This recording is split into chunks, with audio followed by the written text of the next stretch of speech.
buy a scooter this afternoon, but Target was not closed, so imagine me riding in on a scooter.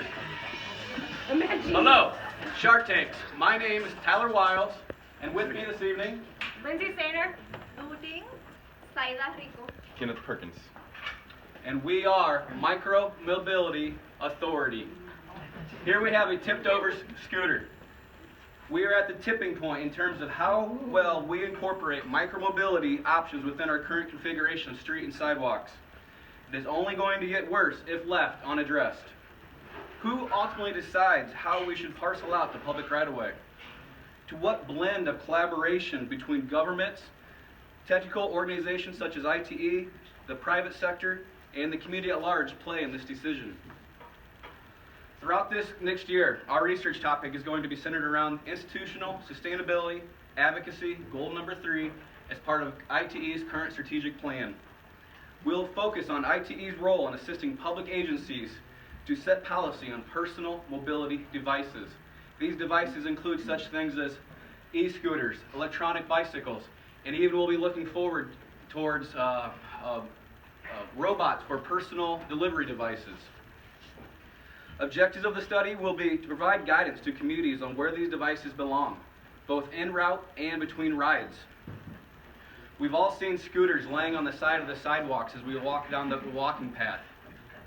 These things we all have to walk around, but think of visually impaired pedestrians as well as folks in wheelchairs.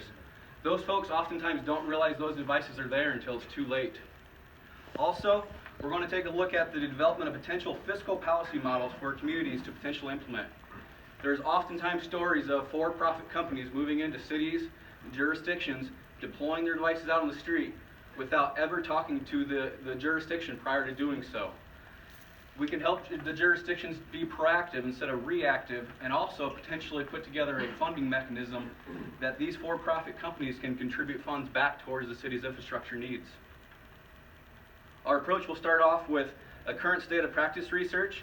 We'll also do interviews with public authorities across the United States, and we'll put together a matrix of our findings through this. It will not, by all means, not be a complete list of all the communities throughout the world, but will be a cross-sectional sample set of what jurisdictions are doing in terms of which ones provide on-street or restricting them to sidewalks or vice versa, as well as which ones have helmet laws or which ones have helmet restrictions.